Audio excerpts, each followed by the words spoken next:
Cara kerja, tutuplah mata dengan sapu tangan atau penutup lainnya. Kemudian teman yang membantu yaitu memegang sendok dan mangkok. Tentukan jarak 1 meter, 3 meter, 6 meter, 9 meter, dan 12 meter. Setelah siap, saya yang ditutup matanya, kemudian memberi aba-aba agar teman yang memegang sendok mengetukkan sendok pada mangkok secara bergantian. Jarak 1 meter, 3 meter, 6 meter, 9 meter, dan 12 meter terdengar jelas. Kemudian sumbat telinga kanan dan kiri dengan kapas secara bergantian. Telinga kanan disumbat dengan kapas, kemudian jarak 1 meter, 3 meter sampai 12 meter masih mendengar suara dengan jelas. Artinya telinga masih normal.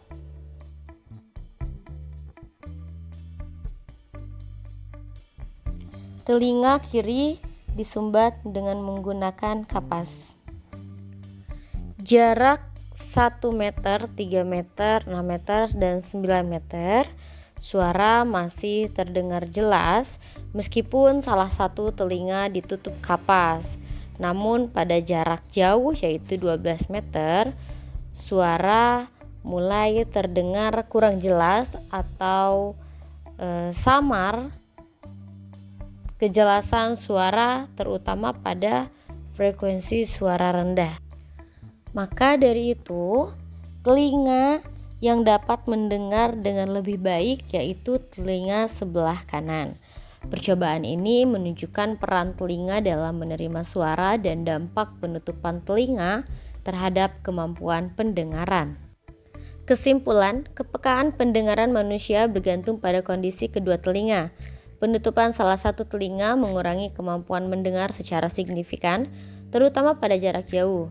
Hal ini menunjukkan pentingnya kesehatan kedua telinga untuk pendengaran optimal.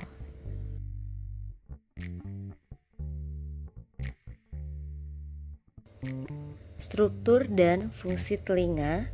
Yang pertama, pada bagian luar telinga terdapat daun telinga yang mana berfungsi untuk menangkap dan mengarahkan gelombang suara ke dalam lubang telinga.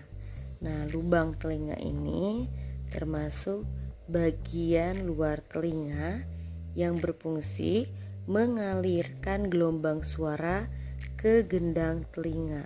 Nah, ke gendang telinga ya. Gendang telinga ini, selaput gendang.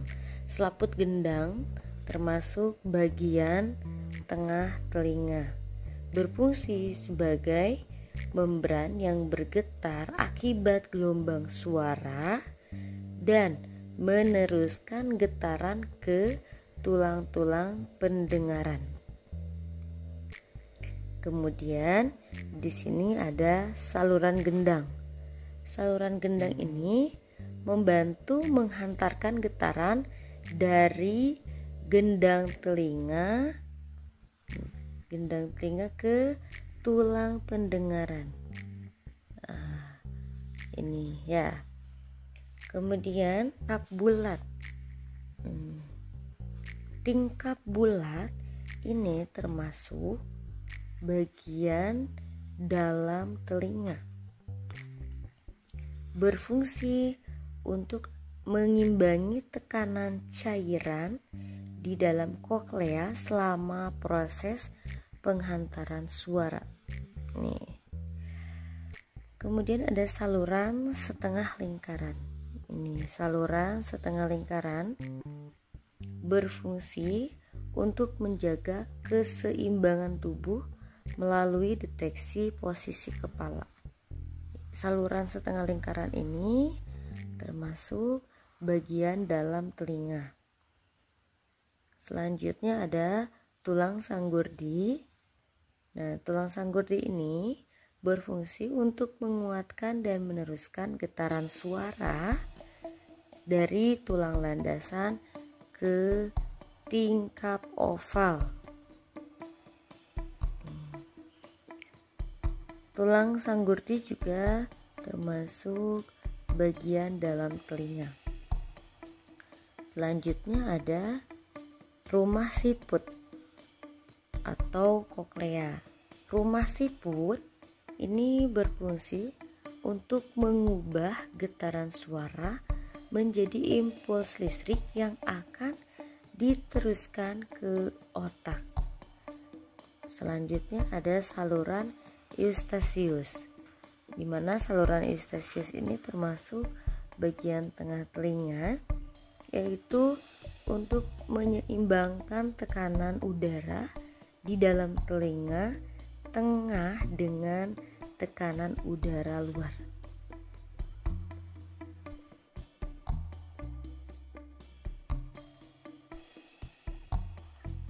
Mekanisme transmisi pendengaran. Yang pertama ada gendang pendengaran. Gendang pendengaran ini termasuk bagian telinga tengah ya. Gelombang suara dari udara menyebabkan gendang pendengaran bergetar. Berfungsi mengubah gelombang suara menjadi getaran mekanik yang dapat diteruskan ke tulang-tulang pendengaran ke sini. Tulang-tulang pendengaran ini yaitu ada tulang martil, tulang landasan, ada tulang sanggurdi. Tulang martil menerima getaran dari gendang telinga. Kemudian tulang landasan memperkuat getaran. Ada tulang sanggurdi mengalirkan getaran ke tingkap oval. Nah, ini berfungsi untuk memperkuat getaran suara sebelum diteruskan ke tingkap oval. Kemudian ada tingkap oval, ini termasuk telinga bagian dalam. Tulang sanggurdi menggetarkan tingkap oval yang menjadi pintu masuk getaran ke koklea. Sini, koklea. Fungsinya yaitu mengalirkan getaran dari tulang pendengaran ke cairan di dalam koklea. Kemudian ini ada koklea, ya, koklea diluruskan dari koklea tuh. Koklea atau rumah siput ya. Getaran dari tingkap oval menyebabkan cairan limfa di dalam koklea bergetar. Getaran ini diterima oleh sel-sel rambut koklea. Sel-sel rambut di koklea mengubah getaran mekanik menjadi sinyal listrik yang akan dikirim ke otak melalui saraf pendengaran. Wah, ke sini, ke saraf-saraf pendengaran ya. Kemudian ada cairan limfa. Getaran di tingkap oval menciptakan gelombang pada cairan limfa di dalam koklea. Gelombang ini merangsang sel-sel rambut sesuai frekuensi suara yang diterima. Fungsinya yaitu meneruskan getaran ke organ korti di dalam koklea. Ada di sini ya, di dalam koklea nih. Nah, ini koklea.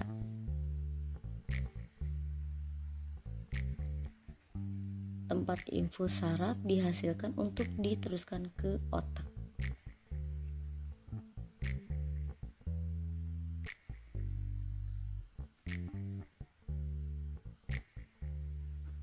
Jadi kesimpulannya, suara dari udara ini menggetarkan gendang telinga ya ke gendang pendengaran. Dari getaran ini diteruskan dan diperkuat oleh tulang-tulang pendengaran.